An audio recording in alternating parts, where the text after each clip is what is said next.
Nuk kam ditur kur se jeta mund të çojë në ferr pa asnjë faj. Një ditë të zakonshme deri në pikën ku nuk e shikon asnjë ndryshim. Më gjeti mua në vendin e gabuar, në kohën e gabuar, dhe gjithçka u shkatërrua. Ishte pranverë, por ajri nuk mbante aromën e gjelbërimit të natyrshëm. Kishte një erë të rënd, të ngjashme me atë të baltës së rënd pas një shiu të madh, që më paralizonte brenda mendjes dhe më bënte të ndjeja se diçka e keqe po afrohej. Nuk kisha asnjë mendim se ajo ditë do të ndryshonte gjithçka. Unë, si çdo qytetar tjetër, eci në rrugët e qytetit pa menduar dy herë. Nuk kërkoja zhurmën, nuk kërkoja probleme. Shkova në punën time, një vend modest që më jepte pak siguri, pak qetësi. Por ata që nuk të njohin, ata që shohin vetëm hijet e dyshimta, nuk kërkojnë të kuptojnë. Ata kërkojnë faji. Dhe unë u gjenda para tyre i pafajshëm, por i shenjuar.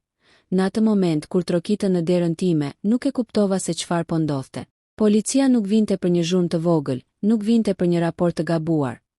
Por për mua thjesht për shkak se isha aty, atje ku nuk duhej të isha. Ishte një gabim që do të më kushtonte 20 vite nga jeta ime. Kur më lidhën duar dhe më shpërndan në një dhomë të errët të gjykatës, e kuptova se bota ime po ndryshonte. Nuk kishte asnjë shans për shpjegim. Nuk kishte asnjë mundësi për të dëshmuar pafajësinë time. Avokatët që më përfaqësuan ishin të zënë me qindra raste të tjera. Dhe ndonjëherë mendimi im se do të mund të kisha shpjeguar gjithçka dukej si një ëndër e largët. Por realiteti ishte brutal. Unë u shpall fajtor, një krim që nuk kisha bërë kur më sulmoi jetën time. Nata e parë në qeli ishte një tmerr i papërshkrueshëm. Muret e ftohta, era e lagësh dhe zhurmat që dilnin nga qelitë e tjera ishin muzikë tmerri për veshët e mi. Ishte një botë tjetër, një univers ku drejtësia nuk ekzistonte për të pafajshmit.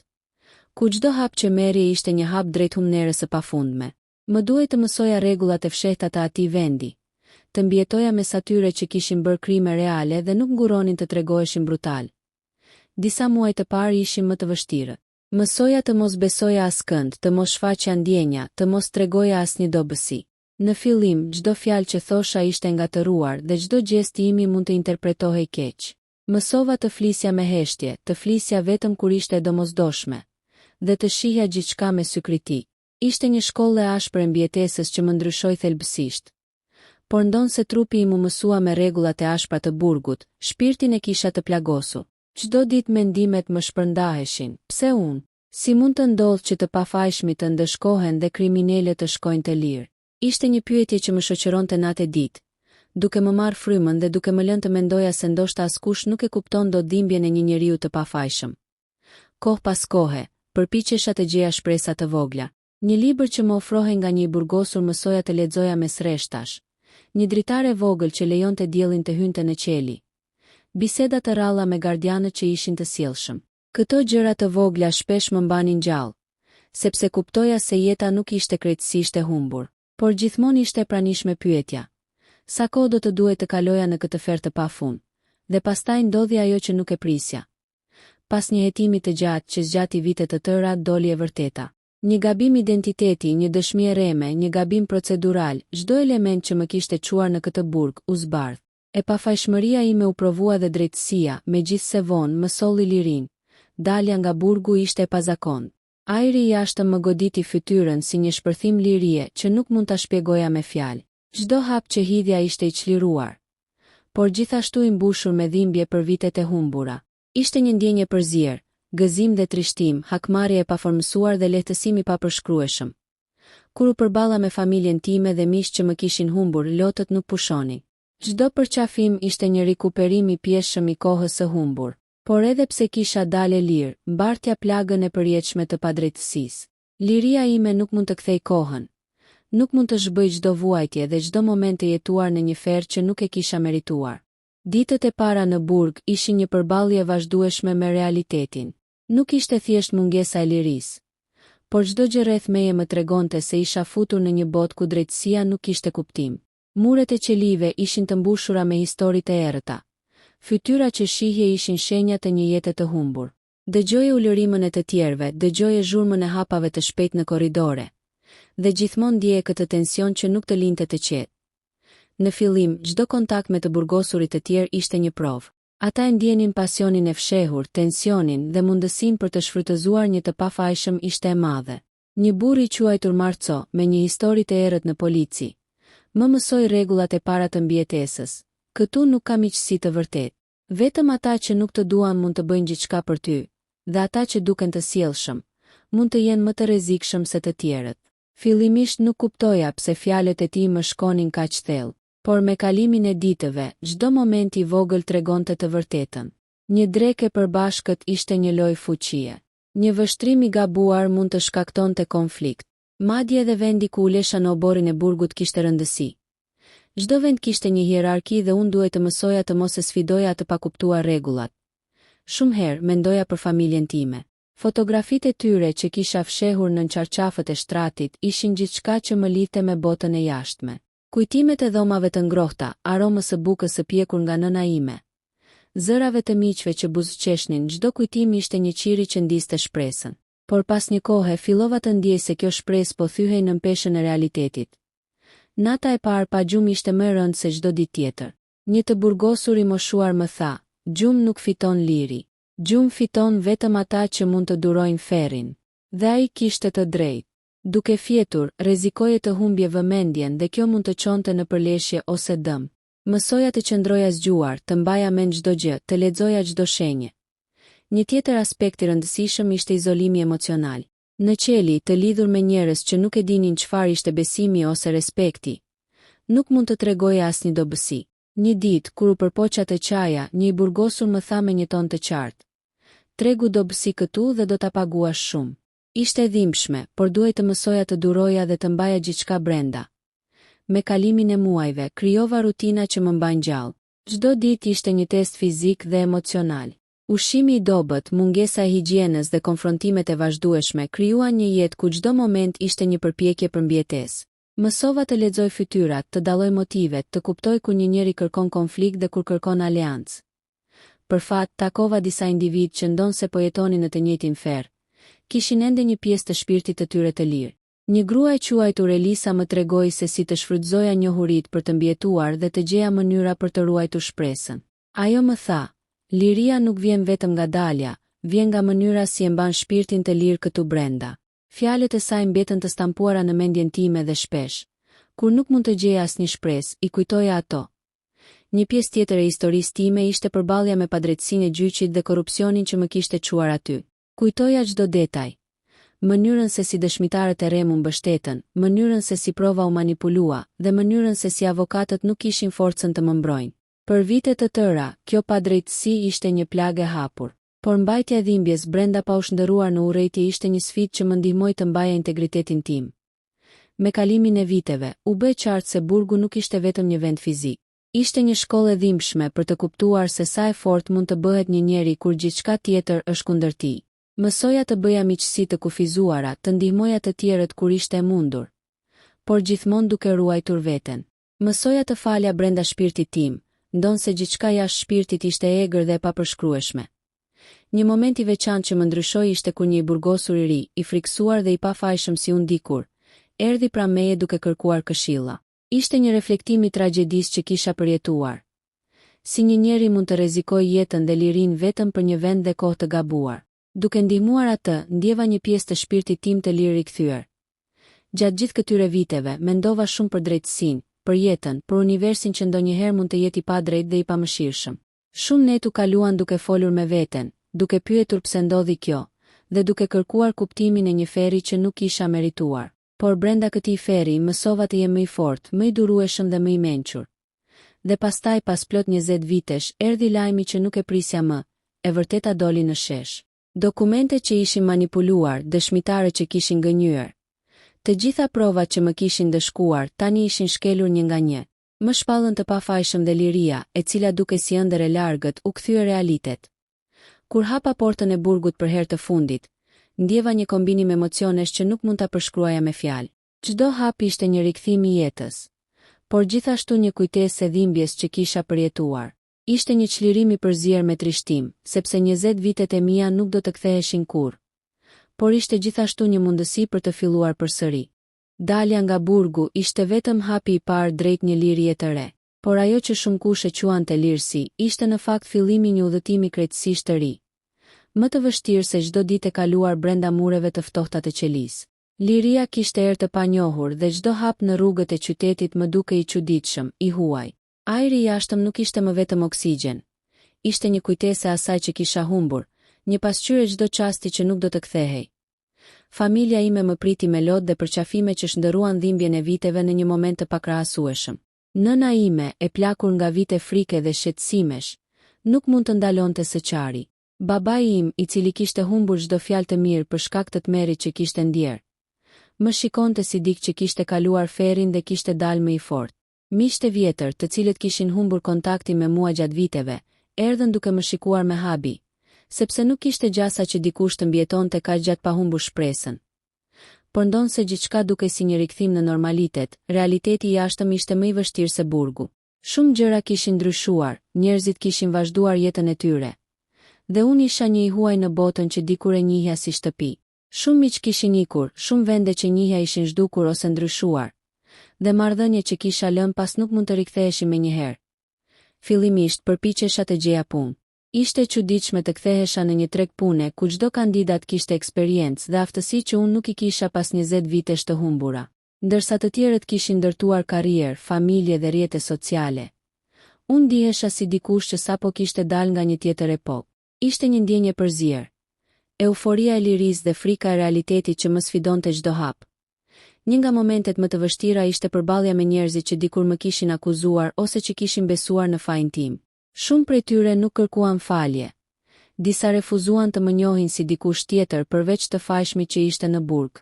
Këto përvoja më bën të kuptoja se drejtësia nuk është gjithmonë e barabartë, dhe që liria fizike nuk do të thotë automatikisht liri emocionale apo shoqërore. Por me kalimin e kohës fillova të krijoj ritmin tim. Një shtëpi e vogël që më përkiste mua dhe kujdesi për familjen që më mbeti pas ishin bazat e rikthimit. Çdo gjë që bëja ishte një hap drejt normalitetit. Fillova të shkoja në vende publike, të takohesha me njerëz dhe të ndihesha përsëri pjesë e shoqërisë. Secili hap ishte një fitore e vogël, një provë se shpirti mund ta ruash edhe pas 20 vitesh feri. Një pjesë tjetër e rëndësishme ishte rifitimi i identitetit tim. Në burg kisha mësuar të mos shfaqja emocione, të mos shprehja mendime, të mos tregoja asnjë dobësi. Jashtë duhej të mësoja të jem përsëri unë, të qaja kur kisha nevojë, të qeshja kur ndihesha i lumtur, të flisja me të tjerët pa frikë nga reagimi i tyre. Ishte një rikthim i vështirë, por çdo hap më bënte më të fortë dhe më të vetëdijshëm. Një moment i veçantë në këtë proces ishte kur takova një grup të rinj në komunitet që më morën si shembull të mbijetesës dhe që më dëgjuan pa paragjykim. Ata nuk dinin historinë time të plot, por ndjenin se isha dikush që kishte kaluar diçka ekstreme dhe kishte dalë më i fortë. Kjo më bëri të kuptoja se përtej dhimbjes dhe padrejtësisë, ekzistonte një mundësi për të frymëzuar të tjerët dhe për të rikthyer shpresën. Një tjetër sfidë ishte përballja me sistemin ligjor dhe shoqërinë që më kishte dënuar padrejtësisht. Pasi u shpalla i pafajshëm, u përpoqja të kërkoja kompensim për vitet e humbura, për dëmin emocional dhe material që kisha përjetuar. Ishte një proces i gjatë dhe i dhimbshëm, por çdo fitore, edhe e vogël, ishte një konfirmim i asaj që kisha kaluar dhe i të drejtës që më ishte mohuar për 20 vjet. Por ajo që më mbajti më së shumti ishte familja.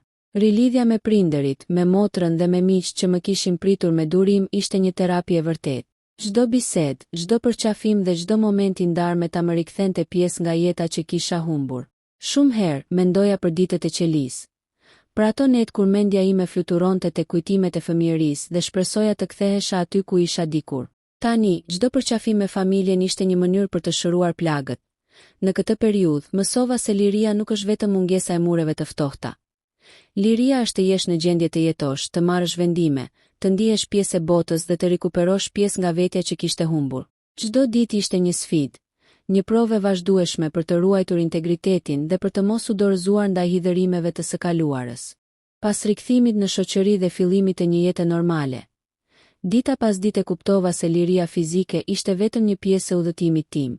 Ajo çfarë më duhej më shumë ishte rikuperimi i reputacionit, krijimi një imazhi të ri dhe përballja me ata që dikur më kishin dënuar padrejtësisht ose më kishin shmangur. Fillimisht ishte e vështirë të shikoje njerëzit që më kishin besuar fajin. Shumë prej tyre më shikonin me dyshim, disa me fyerje të fshehta, por me kohën kuptova se nuk mund të ndryshoja mendjen e të gjithëve. Çdo hap që bëja, çdo veprim i drejtë, çdo sukses i vogël në punë ose në jetën personale ishte një përgjigje më e fortë se çdo fjalë e gabuar. Mësova se reputacioni nuk rikthehet brenda një dite. Ai fitohet pak nga pak, me durim dhe qëndrueshmëri. Një pjesë e rëndësishme e rikthimit tim ishte edhe përballja me sistemin ligjor. Pasi u shpalla i pafajshëm, kërkova kompensim për çdo vit të humbur, për çdo dhimbje dhe dëmtim emocional që kisha përjetuar. Ishte një proces i gjatë, plot burokraci dhe sfida të pafundme. Por çdo fitore e vogël ishte një kënaqësi e madhe. Kjo nuk ishte vetëm për parat, ishte një mënyrë për të rikthyer besimin te drejtësia dhe te vetvetja. Por jeta nuk mund të rikthehej vetëm me drejtësi ligjore. Një tjetër kapitull i rëndësishëm ishte dashuria. Pas 20 vitesh, zemra ime kishte kaluar nga dhimbja, zhgënjimi dhe izolimi. Por kishte ende vend për ndjenja të reja. Një grua e quajtur Sofia hyri në jetën time në mënyrë të papritur. Ajo nuk dinte të kaluarën time të gjatë dhe të errët, por ndihej e lidhur me shpirtin tim. Me të, mësova se dashuria mund të lindë përsëri edhe pas një feri të gjatë dhe se zemra e thyer mund të rigjej shpresën. Sofia më ndihmoi të kuptoja se nuk duhet të kisha frikë të hapesha dhe të shfaqja ndjenja. Ajo më mësoi të qeshja përsëri pa frikë, të ndjeja gëzim për momentin dhe të shijoja gjërat e vogla që kisha humbur për kaq shumë vite. Marrëdhënia jonë ishte një kujtesë se jeta ka një mënyrë të veçantë për të rikthyer shpresën kur mendon se gjithçka është humbur. Një pjesë tjetër e rëndësishme e rilindjes ishte rikthimi profesional dhe ndërtimi një karriere të re. Pas përvojës së burgut, kuptova se duhet të isha më i kujdesshëm dhe të zgjedhja e duhur e punës ishte kyçe. Fillova me projekte të vogla, duke ndihmuar komunitetin dhe duke u përfshirë në organizata që mbronin të drejtat e të pafajshmëve. Përmes punës sime, ndihesha se po jepja kuptim dhimbjes që kisha përjetuar dhe po ndihmoja të tjerë që mund të kalonin situata të ngjashme. Paqja e brendshme nuk erdhi menjëherë. Për shumë vite kisha mësuar të isha i mistruar ndaj botës, të mbaja çdo emocion brenda, të mos besoja askënd dhe të mos shfaqja dobësi. Por me kohën kuptova se e kaluara ishte mësimi im më i madh. Çdo dhimbje, çdo humbje dhe çdo padrejtësi më kishte bërë më të fortë, më të mençur dhe më të vëmendshëm ndaj njerëzve dhe jetës. Në këtë fazë fillova të shkruaj për përvojën time. Ditari im, i mbushur me kujtime, reflektime dhe mendime, u bë një mënyrë për të ndarë historinë time dhe për të ndihmuar të tjerë që mund të ndihen të pafuqishëm. Shkrimi nuk ishte vetëm një terapi, por një mjet për të ndryshuar perceptimin e shoqërisë për njerëzit që gabojnë dhe pastaj kërkojnë një shans të ri. Një ditë, u ndava me disa nga të kaluarit që më kishin dëm, por nuk kishte urrejtje. E kuptova se falja ishte më e rëndësishme se hakmarrja. Ishte një akt i fuqishëm që më lejoi të lija pas çdo dhimbje dhe të filloja një kapitull të ri pa pesha emocionale. Kur fal, ndihesha më i lehtë, më i lirë dhe më i gatshëm për të ndërtuar një jetë që nuk ishte ndikuar nga e kaluara. Ndërkohë, marrëdhëniet e mia me familjen u forcuan më shumë se kurrë. Mësova të vlerësoj çdo moment të thjeshtë. Një darkë së bashku, një bisedë ndershme ose një përqafim i gjatë. Ishte një rikthim i plot i lidhjes së shpirtit, diçka që nuk mund ta merrje për të mirëqenë. Dhe kështu, pas shumë vitesh feri, arrita të kuptoj një të vërtetë të thjeshtë. Liria nuk është vetëm mungesa e hekurave dhe mureve.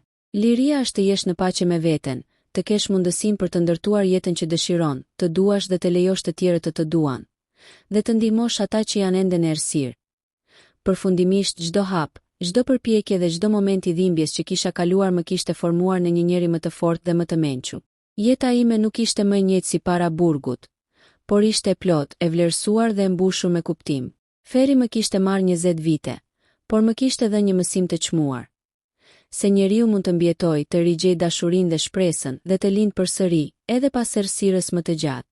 Dhe kështu, pas 20 viteve feri, mësoj një mësim që nuk mund ta kuptoja në rinin time. Jeta nuk matet vetëm me kohën që kalon, por me forcën që gjen brenda vetes për të vazhduar përpara. Çdo hap i vështirë, çdo përballje me dhimbjen, çdo ditë e kaluar brenda qelisë, më kishte dhënë aftësinë të kuptoja se liria nuk është thjesht një gjendje fizike, por një gjendje e shpirtit. Mësoj të vlerësoj gjërat e vogla. Një mëngjes me diell, një përqafim familjar, një bisedë të sinqertë me një mik të vjetër. Çdo moment i thjesht merr një kuptim të ri kur e ke humbur për aq gjatë. Dhe mbi të gjitha mësoj se gjithmonë ka vend për fillime të reja, pavarësisht se sa e gjatë apo e errët ka qenë e kaluara. Në këtë kapitull të ri gjej dashurinë, gjej forcën dhe gjej paqen e brendshme. Tani, historia ime nuk është më një histori e dhimbjes së pafajësisë, por një histori triumfi, shprese dhe ringjalljeje. Ajo që më mori 20 vite, më dha një forcë që askush nuk mund ta marrë kurrë. Forcën për të jetuar me guxim, me dashuri dhe me paqe në shpirt.